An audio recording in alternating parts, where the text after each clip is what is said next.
Hemos estado hablando a lo largo de las sesiones pasadas acerca de la importancia de la alabanza y la adoración, no meramente en base a las formas. Las formas debe de ser algo que será consecuencia de lo esencial. Y lo esencial cuando hablamos de alabanza y adoración no radica en la forma, sino radica en el corazón. Entonces hablamos de motivación. ¿Qué es lo que está motivando mi alabanza o mi adoración? Nosotros alabamos a Dios en razón de lo que Él ha hecho y adoramos a Dios en razón de lo que Él es para cada uno de nosotros. En otras palabras, hemos estado diciendo a lo largo de las diferentes sesiones que alabanza y adoración es ese fruto de labios que confiesan su nombre. Es esa respuesta de mi corazón a la majestad de Dios. Dijimos que nosotros podemos ofrecer este sacrificio de alabanza y adoración, el cual debe de ser entendido como un sacrificio espiritual, dada nuestra posición de honor. No cualquiera puede ofrecer alabanza y adoración. ¿Por qué? Porque si alabanza y adoración es un sacrificio que se ofrece a Dios, alabanza y adoración entonces debe de ser ofrecido por alguien que está en la posición correcta respecto de Dios para poderlo ofrecer. En este sentido hablamos de nuestro sacerdocio. Nosotros somos parte de un real sacerdocio. Ese sacerdocio no nos ha sido dado según el orden que anteriormente era el que regulaba al sacerdocio en el Antiguo Testamento, hablando de los levitas. Los levitas eran descendientes del sacerdote Aarón.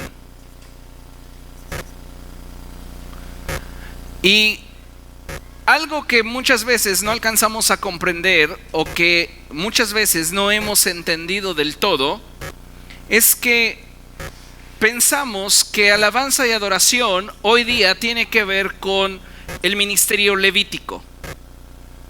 Pero recuerde lo que la Escritura enseña, y la Escritura enseña que la ley es una sombra de los bienes venideros. Es decir, todo lo que vemos en el Antiguo Testamento es solo una sombra de lo que habría de cumplirse en Cristo. La Escritura enfatiza que cuando cambia la ley, cambia el sacerdocio. Y la forma en la cual hoy nosotros nos relacionamos con Cristo no es la ley de Moisés, esa ley mosaica. Ahora nosotros nos acercamos a Dios en base a otra ley, que es la ley de la gracia. No por el hecho de que sea gracia deja de ser ley. Es una ley que nos ha facultado para podernos presentar delante de Dios confiadamente. ¿Por qué? Porque esa ley nos declara justos. Esa ley nos declara libres de pecado. Esa ley nos declara santos para poder presentarnos delante de Dios y ofrecer un sacrificio espiritual. En otras palabras, mi sacerdocio no está avalado por lo que avalaba el sacerdocio de Aarón y los levitas. Entonces decir que nuestros músicos hoy o que nuestros ministerios de alabanza y adoración son levitas es un error. No son levitas, ni levitan tampoco. ¿Por qué? Porque cuando cambia la ley, cambia el sacerdocio. Y si yo no me estoy ya relacionando con Dios a través de la ley de Moisés, entonces ¿dónde sustento el hecho de que todos los que participan de la alabanza y la adoración son levitas? No, porque cambió la ley, cambió el sacerdocio. Ya no tenemos un sacerdocio terrenal como era el sacerdocio de Aarón y la tribu de Leví. Ahora nosotros tenemos un sacerdocio superior. La gracia a la cual Jesucristo nos ha dado acceso nos coloca en un punto de referencia más alto. Recuerde lo que el Señor Jesucristo mismo dijo: de entre los nacidos de mujer no hay un hombre más grande que Juan el Bautista. Sin embargo, el más pequeño en el reino de los cielos es más grande que él. Nosotros pertenecemos a otra era, la era de la iglesia. Por ende, nuestro sacerdocio se encuentra en un nivel más alto que el sacerdocio que ofrecía Aarón y sus descendientes. Nosotros tenemos como sumo sacerdote a Jesucristo, quien permanece para siempre según el orden de Melquisedec.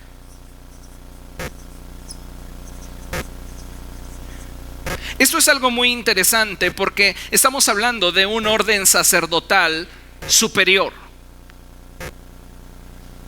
Y nosotros nos movemos en ese orden si hemos alcanzado a comprender la gracia. Porque si no lo hemos alcanzado a comprender, nosotros continuaremos pensando que es a través de las formas que podemos agradar a Dios. Pero no es a través de una forma, sino es a través de una identidad que me da una motivación correcta para ofrecer un sacrificio espiritual a Dios a través de mi sacerdocio. Y ese sacerdocio que Cristo me ha dado es un sacerdocio que permanece para siempre. En el caso del sacerdocio de Aarón y sus descendientes, pues este tenía una duración corta. Una vez que moría un sacerdote, se establecía un nuevo sacerdote, y así la escritura nos dice en Hebreos que ese orden establecía sacerdotes de forma temporal. Pero ahora en el orden de Cristo, nosotros tenemos un sacerdote que permanece para siempre. Y en este sentido, amados hermanos, hemos sido constituidos un reino de sacerdotes al servicio de Dios nuestro Padre. Entonces nuestro nivel de privilegio es más alto y nuestro nivel de responsabilidad es mayor, porque no estamos ministrando la sombra, ahora nosotros ministramos las realidades.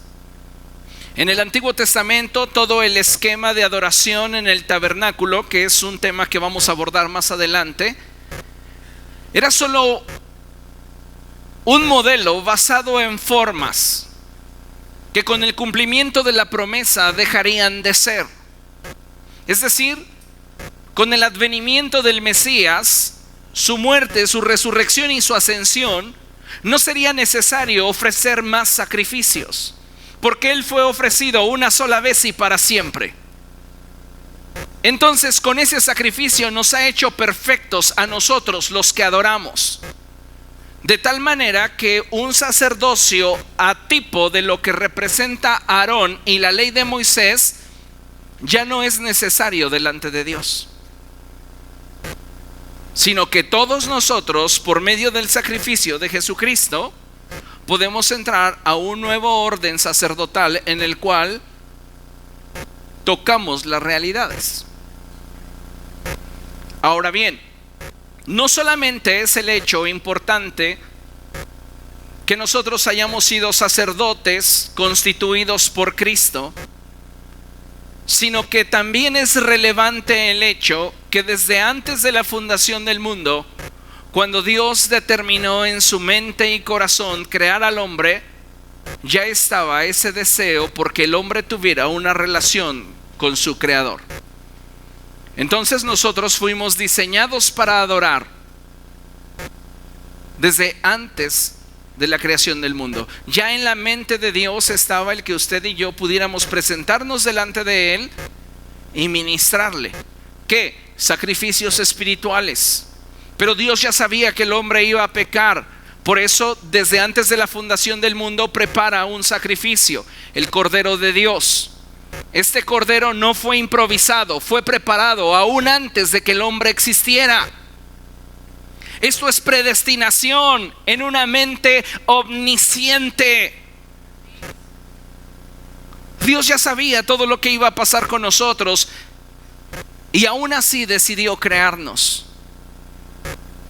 porque en el deseo de su corazón ardía el hecho de que nosotros pudiéramos participar de su naturaleza. Y eso lo podemos ver claramente en el diseño que Él estableció para cada uno de nosotros. Así que vamos a nuestro material y hoy vamos a avanzar hacia la página número 4. Y hoy vamos a tocar un tema que es muy importante y tiene que ver con el hecho de que en nuestra naturaleza fuimos creados a imagen y semejanza de Dios. Entonces, para yo poder presentar una alabanza y adoración correcta, debo de entender que la presento en base a la posición que tengo delante de Dios. Porque si yo no fuera un sacerdocio, si yo no fuera parte de ese sacerdocio, yo no podría presentar una ofrenda delante de Dios. Porque los que se presentan delante de Dios para oficiar o para ofrecer sus ofrendas, sus sacrificios, deben de estar autorizados. Quien se acercara al altar sin estar autorizado merecía morir. Así que nosotros venimos a ser parte de un sacerdocio, pero no un sacerdocio cualquiera, sino un sacerdocio que se mueve en un nuevo orden, el orden de Jesucristo, quien ha sido constituido sacerdote para siempre, según el orden de Melquisedec. Ahora bien, usted y yo, a través de Jesucristo, podemos ofrecer a Dios sacrificios espirituales, los cuales no solamente van a expresar la forma en la cual pensamos, la forma en la cual sentimos, la forma en la cual percibimos nuestro entorno, sino que principalmente ese sacrificio espiritual que se da como una respuesta a la naturaleza de Dios, refleja mis motivaciones al momento de adorar.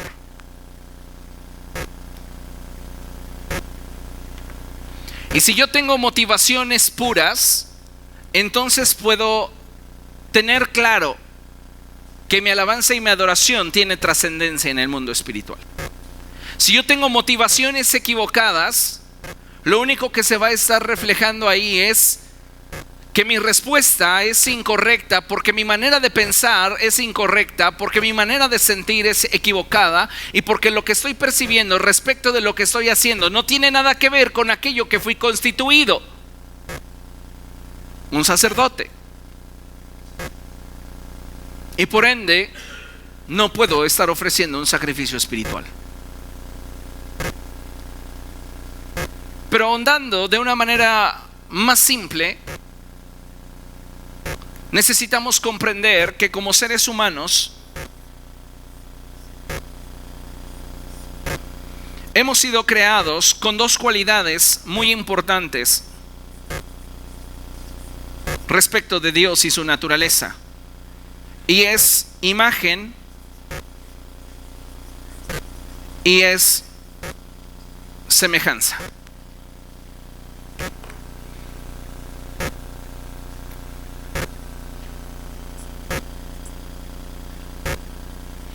Cuando nosotros hablamos de alabanza y adoración, no podemos quedarnos en las formas. El Señor lo expresó de esta manera. Bien dijo el profeta Isaías: este pueblo de labios me honra. Es decir, respecto de la forma, lo hacen bien. Se apegan a la ley. Pero respecto de la esencia, la han perdido. Porque su respuesta es equivocada, dada que sus pensamientos, sus sentimientos y la manera de percibir a Dios han corrompido su motivación. Entonces lo que ofrecen no es agradable a Dios.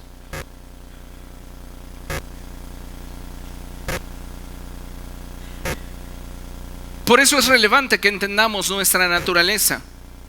Y ya hemos hablado anteriormente y hemos dicho que como seres humanos tenemos un espíritu, un alma y un cuerpo, y que Dios, que es espíritu, desea tener un encuentro de naturalezas con nosotros que traiga orden a nuestra naturaleza. El espíritu sujetando nuestras emociones y el espíritu sujetando nuestras necesidades a la carne.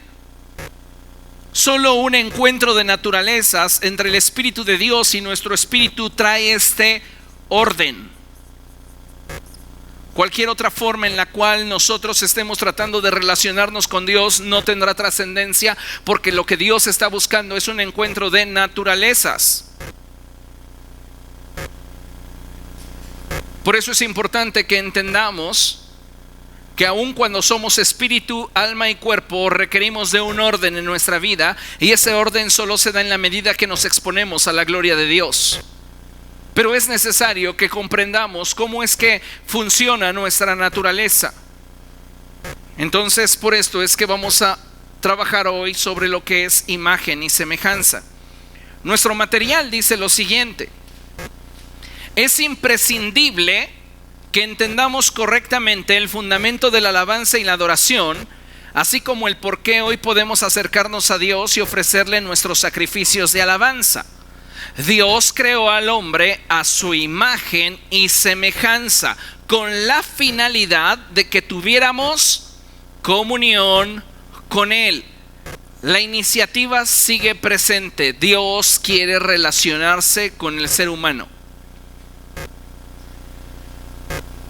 Ahora, definición. Cuando hablamos de imagen y semejanza, en realidad nos estamos refiriendo a una sola cosa: la gracia que nos es otorgada por Dios en ser seres creados con cualidades y habilidades que asemejan a las que Dios posee, tales como intelecto, razonamiento, capacidad de decisión, sentimientos, moralidad, etcétera. A lo cual se le agrega la habilidad o virtud dada a los seres humanos para reflejar la imagen y la gloria de Dios a través de Él. ¿Por qué digo que cuando hablamos de imagen y semejanza estamos hablando de una sola cosa? Porque cuando hablamos del ser humano no podemos separarlo, porque Dios así lo determinó por diseño. Fuimos creados a imagen y semejanza de Dios. Que cada una de estas características tiene sus vertientes, es verdad, pero de acuerdo a la naturaleza no se pueden separar. Por eso es que hablamos de una sola cosa. Ahora, cuando hablamos de ser semejantes a Dios, hablamos de tener cualidades o habilidades que se parecen a las que Dios posee en cuanto a naturaleza, no en cuanto a forma. Muchas personas hoy día siguen pensando, aun cuando hay escritos poéticos que refieren a Dios teniendo manos, teniendo ojos. Dios no es así. Dios no tiene una forma definida. ¿Por qué? Porque Dios es espíritu. No es un ser humano que comenzó a elevar en los diferentes estratos de energía y finalmente llegó a un punto sublime. Dios ha sido Dios desde la eternidad y seguirá siendo Dios hasta la eternidad. Él no tiene un principio, Él no tiene un fin, pero Él es espíritu.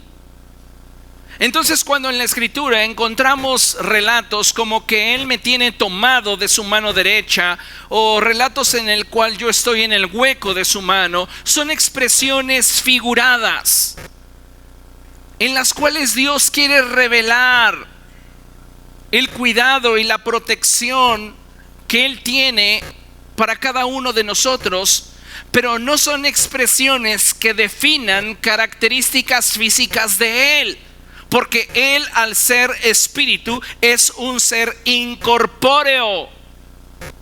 Pero no por ser un ser incorpóreo deja de tener personalidad o deja de ser una persona. Porque lo que define a una persona son básicamente tres características: razonamiento,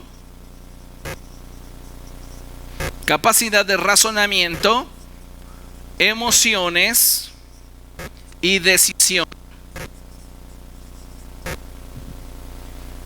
Los testigos de Jehová argumentan que el Espíritu Santo es la fuerza activa de Dios y que el Espíritu de Dios no puede ser Dios porque es solo una fuerza.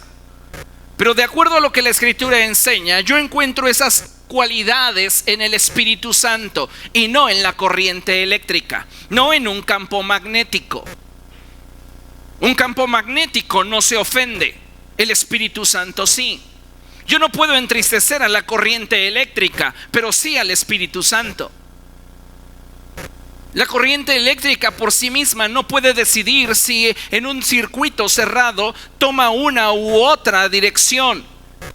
Lo hará de acuerdo a condiciones preestablecidas, pero no lo hará de acuerdo a su propia voluntad. Pero el Espíritu Santo sí, el Espíritu Santo razona, el Espíritu Santo tiene emociones y el Espíritu Santo tiene decisión. El punto aquí es que el Espíritu Santo es la tercera persona de la divinidad y no es la fuerza activa de Dios. Dios, el Padre, también tiene capacidad de razonamiento, también tiene emociones y también tiene decisión propia.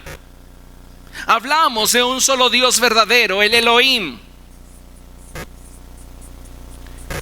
Elohim es la expresión plural de Dios. La traducción correcta debería ser dioses. Oye, oh Israel, el Señor tu Dios, uno es. La traducción debería ser: oye Israel, el Señor tu dioses, uno es. Parece un error gramatical, pero la realidad es que intencionalmente Dios establece estas expresiones para revelarnos el hecho de que creemos en un solo Dios verdadero, manifestado en tres divinas personas: Dios Padre, Dios Hijo y Dios Espíritu Santo. Cuando hablamos de la divinidad, no podemos simplemente jerarquizar en un sentido de valor. Uno vale más que otro. Entonces el Padre lo colocamos al principio porque es el más fuerte, el más poderoso. Luego el Hijo, que es su heredero, y el Espíritu Santo, pues quién sabe, él está como añadido. No. Porque aunque el Espíritu Santo es la tercera persona de la divinidad, ellos no están jerarquizados de esa manera. Esta expresión de la primera, la segunda o la tercera persona de la divinidad no tiene que ver con una jerarquía en cuanto a autoridad, tiene que ver en un establecimiento o en una clasificación respecto de función. Cuando la Escritura, le pongo por ejemplo, dice que el hombre es cabeza de la mujer, no lo establece en el sentido de valor. Jamás la Escritura está diciendo que un hombre vale más que una mujer. Lo está hablando en razón de una función. Porque a los ojos de Dios, un hombre y una mujer tienen el mismo valor. Pero en razón de función, al interior de una familia tienen diferente grado de responsabilidad. Y eso es lo que la Escritura menciona cuando dice que el hombre es cabeza de la mujer. Es responsable de la mujer. ¿Me explico? Entonces, cuando hablamos de la naturaleza de Dios, refiriéndonos a que es un solo Dios verdadero, manifestado en el Padre, en el Hijo y el Espíritu Santo, y que estos tres dioses son un solo Dios, porque el Padre es Dios, el Hijo es Dios y el Espíritu Santo es Dios, no podemos manejarlos de una manera separada, como diciendo que el Padre sin el Hijo y sin el Espíritu deja de ser Dios. Esto es un absurdo. Él es Dios por completo. El Hijo es 100% Dios y el Espíritu es 100% Dios. Pero ellos no compiten entre sí. Por esto es que son un solo Dios verdadero. Hay una unidad sobrenatural, hay un entendimiento y una armonía sobrenatural en medio de ellos. De tal manera que cada uno puede tener su personalidad, aun cuando carezca de cuerpo. De hecho, en la divinidad, el único que posee un cuerpo es el Hijo. Y lo preservará por la eternidad para testimonio de la obra de redención que realizó en la cruz del Calvario, no porque lo necesite. Ya lo dice el profeta Zacarías: mirarán al que traspasaron. Entonces hablamos de un testimonio perpetuo y permanente de la obra de redención que Cristo Jesús efectuó a favor de nosotros, quienes hemos sido creados a imagen y semejanza de Dios. Entonces nosotros, al portar una semejanza, portamos cualidades parecidas a las que Dios posee. Nosotros también tenemos personalidad y tenemos la capacidad de razonamiento, la capacidad de emocionarnos y la capacidad de decidir. Pero no significa, y es a lo que quería llegar, que Dios tiene dos ojos como nosotros, que Dios tiene dos manos y dos pies, una nariz. Todas esas expresiones bíblicas son expresiones figuradas para que nuestra mente estrecha alcance a comprender un poco acerca de la naturaleza del Dios infinito que tenemos. Pero no por el hecho de que Dios esté limitado a un cuerpo como el nuestro. Hay porciones en Apocalipsis donde se habla de Dios como una criatura llena de ojos. Y alguien puede leerlo de manera superficial y va a decir: ¡qué horrible está Dios! Ojos por todos lados, imagínate. Oh.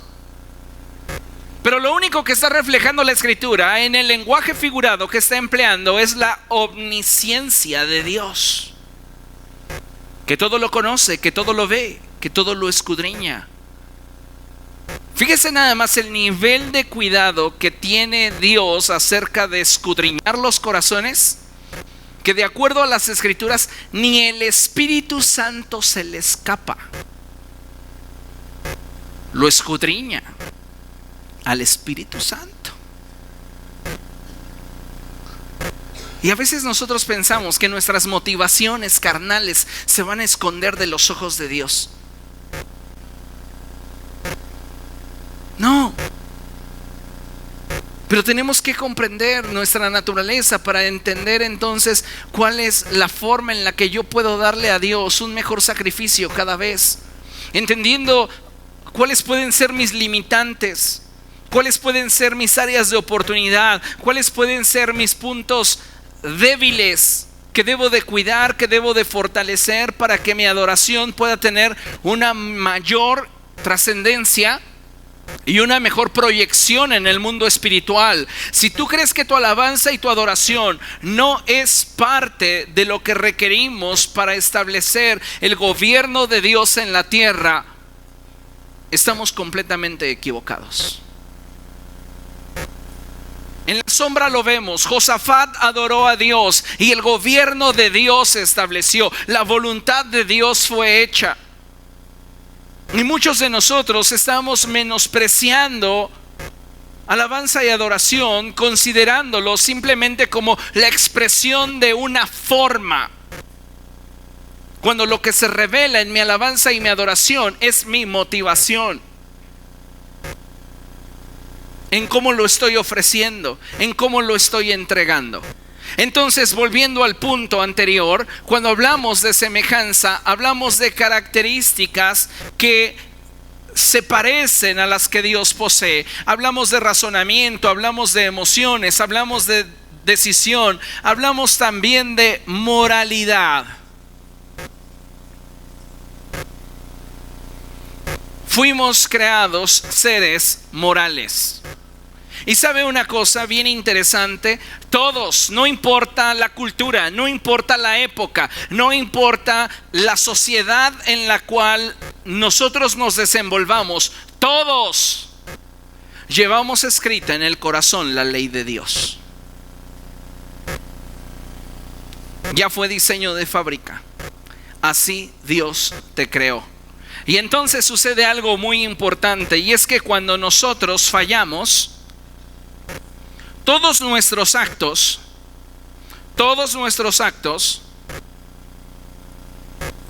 son referidos a la ley de Dios escrita en el corazón. Me quedé con el cambio de tortillas, eran 2 pesos, pero no importa, yo sabía que no eran míos. Esa decisión va a la ley de Dios escrita en el corazón del hombre y emite una respuesta que es captada por tu conciencia.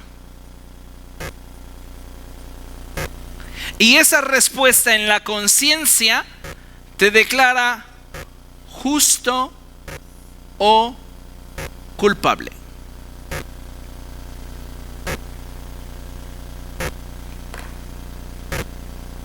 No importa cuál haya sido nuestro contexto, no importa qué personaje puedas imaginar en este momento en tu mente, aún el mismo Hitler o cualquier persona perversa que puedas imaginar, llevaba la ley de Dios escrita en su corazón. ¿Por qué entonces fueron tan malos? Porque ignoraron las señales que su conciencia les daba. Porque la conciencia no es otra cosa sino el testimonio íntimo que damos acerca de nosotros mismos respecto de las decisiones o acciones que tomamos. La conciencia no puede ser sobornada. La conciencia no puede ser manipulada. ¿Pero qué cree? La conciencia sí puede ser ignorada. Y cuando ignoramos nuestra conciencia y decimos no me importa, entonces comienza a endurecerse el corazón. Y comenzamos nosotros a caer en un proceso de degradación espiritual que se da a causa del pecado. El pecado siempre te llevará a más pecado. No podemos considerar que en esta práctica de pecado me quedo, porque siempre el pecado se comportará como arenas movedizas y siempre estará intentando llevarte a un mayor nivel de degradación. Cuando el pecado entra a nuestra vida, no afecta nuestra semejanza, porque seguimos siendo seres morales aunque seamos inmorales. Que hoy en nuestra sociedad se quiere vender el concepto de que no se hacen sino que nacen, es un absurdo que ni siquiera ellos alcanzan a comprender y ni siquiera ellos pueden justificar la forma en la cual están razonando, pero quieren de alguna manera proyectar su forma de pensamiento como verdad. Cambian lo dulce por amargo y hacen de lo amargo algo dulce.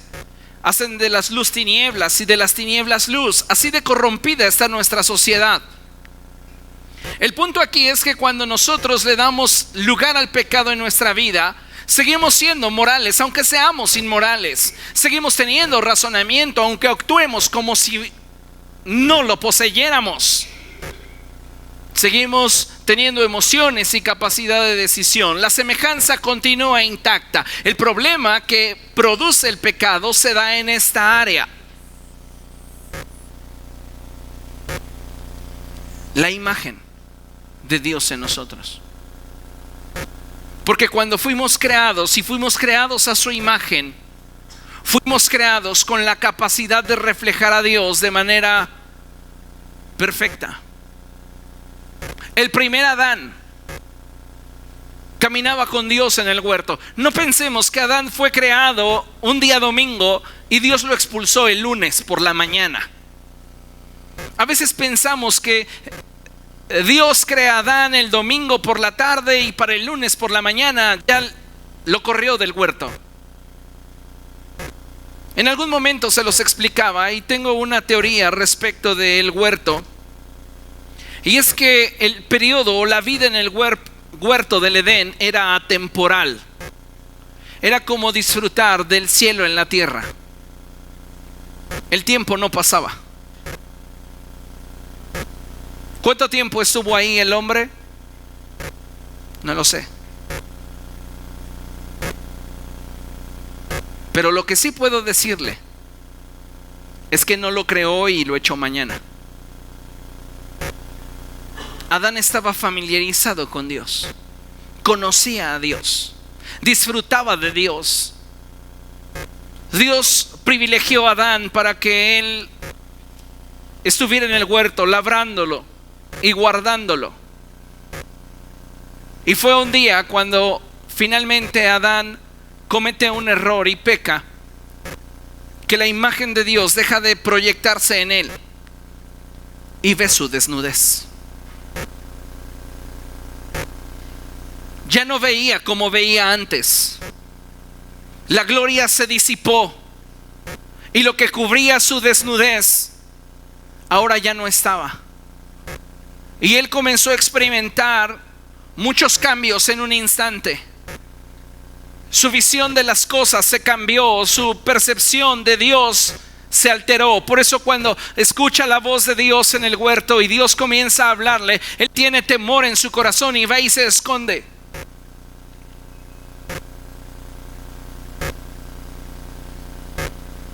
Porque la imagen de Dios en él se corrompió.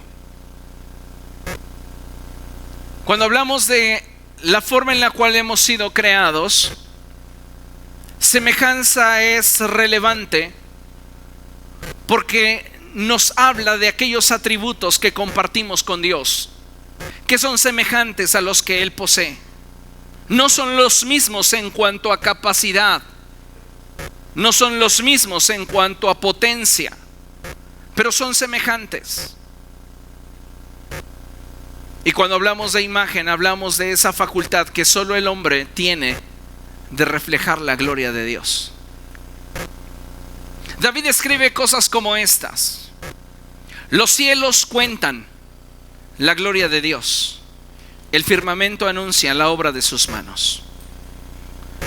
Pablo escribe cosas como estas, porque las cosas invisibles de Dios, a decir, su eterno poder y deidad, se hacen claramente visibles a través de todas las cosas creadas. En ambos pasajes, tanto David como Pablo están citando el hecho de que toda la creación y todo lo que existe nos da testimonio de la existencia de un Dios real, todopoderoso y lleno de sabiduría.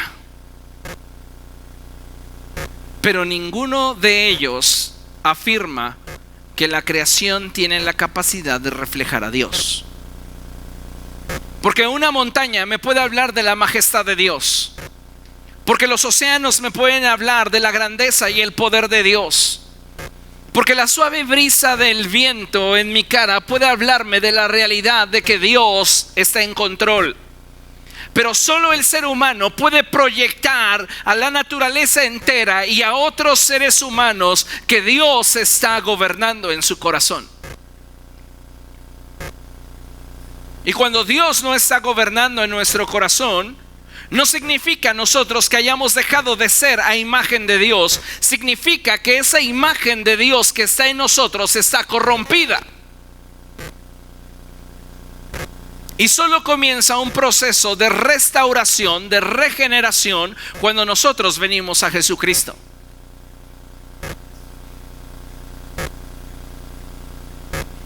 Y es cuando se da entonces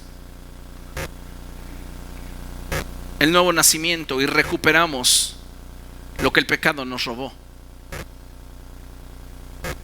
Qué importante es que nosotros entendamos cómo es que hemos sido diseñados por Dios, para que en base a esto nos enfoquemos en aquellas áreas que necesitan ser supervisadas con mayor atención, a fin de que nuestro sacrificio espiritual refleje el tipo de sacerdocio que estamos representando. Porque no basta con presentarme delante de Dios con canciones bonitas, con canciones bien ensayadas o con letras doctrinalmente correctas. ¿Qué pasa si hago todo eso, pero la imagen en mí está corrompida? Si algo hace división entre Dios y nosotros, es el pecado. Yo puedo tener la mejor alabanza, la mejor adoración, pero si en mi corazón he abrigado pecado, estoy lejos de Dios. Nos guste reconocerlo o no.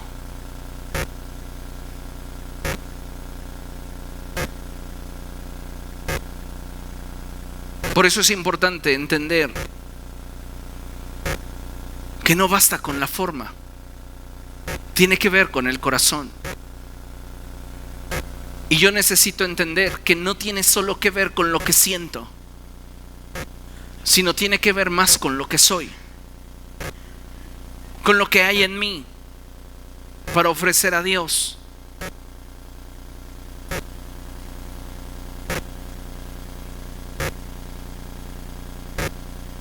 Vamos a leer nuestro manual. Corrupción de la imagen de Dios en el hombre.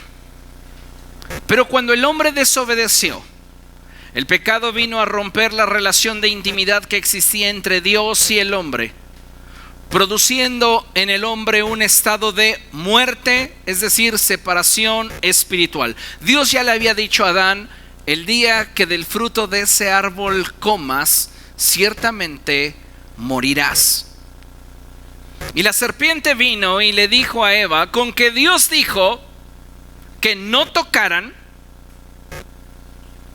Siempre Satanás va a corromper los principios de Dios. Siempre Satanás va a querer presentar a Dios como un aguafiestas, como el aburrido de la fiesta. Y entonces Satanás se presenta ante Eva y le dice: ¿Dios dijo tal cosa? No es cierto, no es para tanto, no morirás. Y Eva quedó enganchada por el fruto del árbol.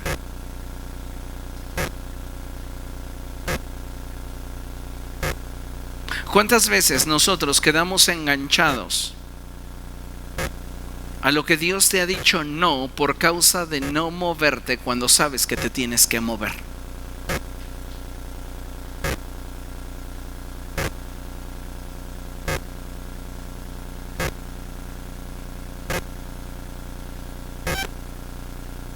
Pero nos creemos eso de que no morirás. No te va a pasar nada.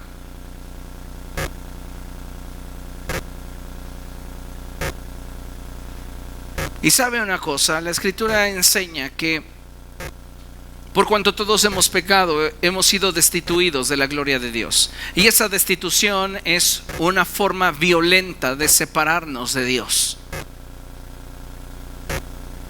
Imagínese de esta manera. A ver, por favor, pasa David, pasa Neftalí, pasen aquí adelante. David, párate de aquel lado, acá arriba. David representa a Dios. Neftalí es un ser humano cualquiera, y en un estado de pureza, en un estado en el cual nosotros no tenemos nada que nos separe de Dios, podemos acercarnos a Él confiadamente. Así que acércate y abrázalo. No hay nada que le impida, lo puede hacer. Pero de repente Él peca en su corazón, y lo que hace el pecado es jalarlo violentamente, lo priva de un derecho. Él tiene derecho a estar con Dios porque Dios lo creó para habitar con Él, pero el pecado lo jala, lo priva. No es, oye, ven. No, es tomarlo violentamente. ¿Me explico? Gracias. Eso es ser destituido de la gloria de Dios. El pecado no es simplemente un acto que muchos cometen. El pecado es una decisión con la que me sentencio.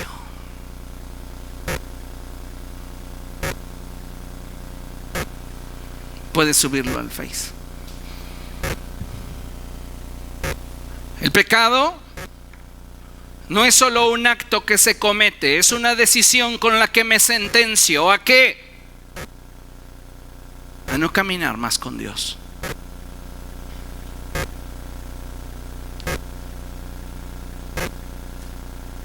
¿Comprende? Por eso cuando hablamos de imagen y semejanza, esto es tan trascendente. Porque hoy día muchos cristianos piensan que pueden tener amistad con Dios teniendo amistad con el mundo. Muchos cristianos hoy día piensan que pueden tener una relación pura con Dios y los domingos adorar sin ninguna privación y hasta derramar sus lágrimas, pero practicando la homosexualidad o la inmoralidad en la semana. No es posible. O estamos con Dios o no estamos con Él. O somos amigos de Dios y enemigos del mundo, o somos amigos del mundo y enemigos de Dios. No podemos pensar que vamos a ser agradables a Dios teniendo un pie en la iglesia y un pie en el mundo.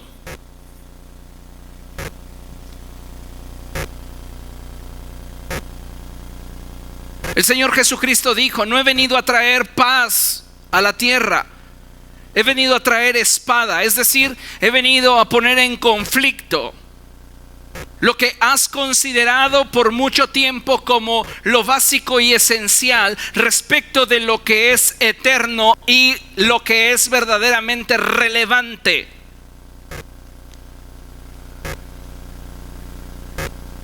Y sabe una cosa, muchas veces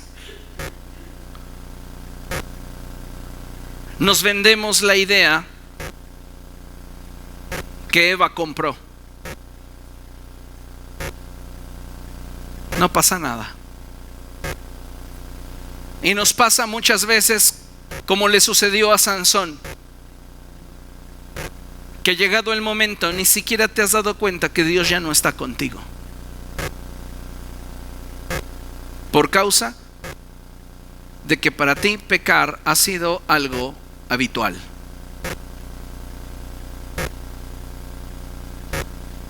Sansón pensó que Dios tenía la responsabilidad de estar con él. Y Dios no tiene la responsabilidad de estar con ninguno de nosotros si nosotros no nos alineamos a lo que Él demanda en su palabra. Somos nosotros los que tenemos que ajustarnos a Él y no Él a nosotros. Por eso David hace expresiones como estas: perfecto eres en todos tus juicios. Porque si alguien necesita entender que debe de cambiar, somos nosotros, no Dios. Porque somos nosotros y nuestros pecados, nuestras transgresiones, nuestras rebeliones, las que han corrompido esa imagen de Dios en nosotros. La pregunta hoy obligada sería: ¿qué es lo que ve la gente en ti cuando te ve? ¿Ven a un religioso de fin de semana que lleva su Biblia bajo el brazo, pero que saliendo de su casa insulta a su esposa porque ya se les hizo tarde?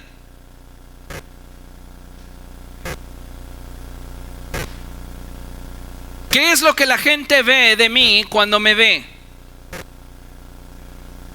¿Ven la gloria de Dios? ¿Ven a una persona que ha sido transformada, renovada, regenerada? ¿O están viendo simplemente a alguien que se da golpes de pecho, pero que no ha cambiado en nada?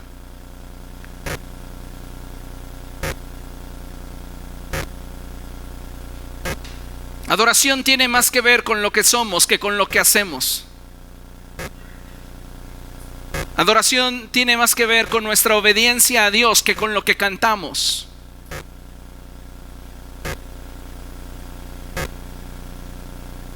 Y es algo que debería de ayudarnos al entender esto, para poder entonces examinarnos. La Escritura enfatiza y dice: examínense a ustedes mismos. Examínate y piensa si es agradable a los ojos de Dios lo que tú, en una posición de sacerdocio, le estás ofreciendo a Dios.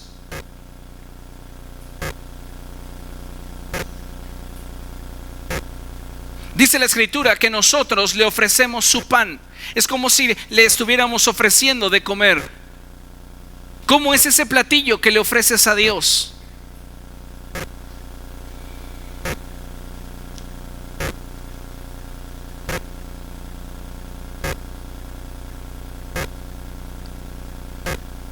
Necesitamos movernos hacia un estándar más alto, para que entonces nuestro sacrificio espiritual sea congruente con el nivel de honor y posición que Dios nos ha dado,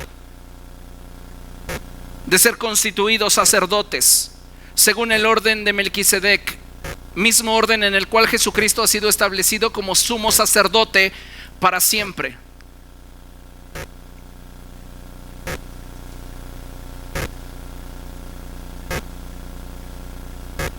¿Cómo está la imagen en mí respecto de lo que estoy proyectando? ¿Estoy proyectando a Cristo? No proyectamos a Jesús simplemente con actos de piedad. Proyectamos a Jesús en nuestro diario vivir, con nuestras palabras, con nuestras actitudes.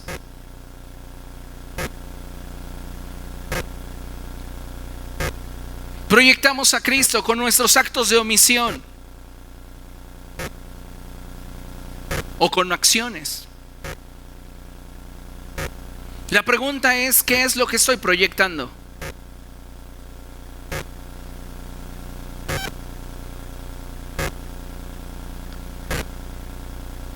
Necesitamos hoy examinar nuestro corazón y descubrir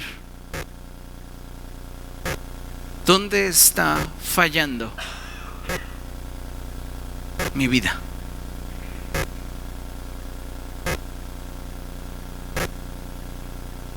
La moralidad, las emociones, mi capacidad de decisión, mi razonamiento, todo eso juega un punto importante dentro de mi alabanza y mi adoración. Pero lo que le da sentido, lo que le da significado, lo que le da relevancia a mi sacrificio espiritual es mi esencia. ¿Quién soy yo? Porque yo podría decir, es que mi decisión ha sido estar en tus atrios, oh Señor. Buena decisión. Mis emociones están en ti cuando te canto. Buena decisión. Sigo pensando que tú eres santo. Buen pensamiento. Sigo creyendo que obedecer tu palabra me da vida. Moralmente correcto. Pero tu esencia está corrupta. Entonces, si tu esencia es corrupta, tu sacrificio espiritual también lo es. Por eso hay porciones en la Escritura muy fuertes que a muchos cristianos no nos gusta leer, pero que no por eso dejan de ser válidas. Y hay porciones en la Escritura en las cuales Dios dice: basta ya de sus sacrificios, no los aceptaré más. Sus oraciones no las escucharé más. Me tienen cansado. ¿Por qué?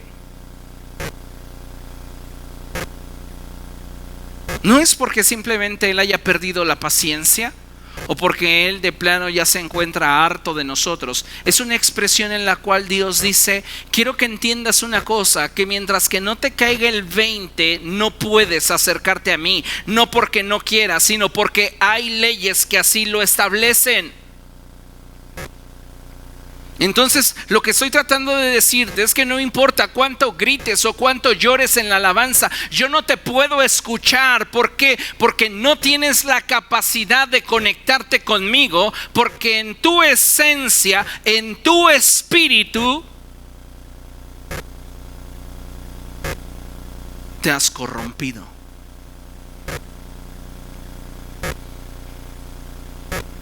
¿Comprende? Por eso, cuando hablamos de imagen y semejanza, una de las cosas que debemos entender que requerimos es una relación con el Espíritu Santo, porque solo el Espíritu Santo puede comenzar a darnos ventajas sobre la imagen. Solo el Espíritu de Dios.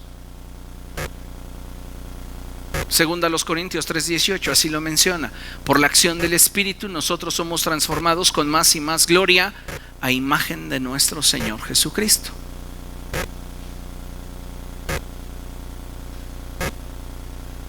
¿Alguna duda? ¿No? ¿Seguro? Póngase de pie, vamos a orar.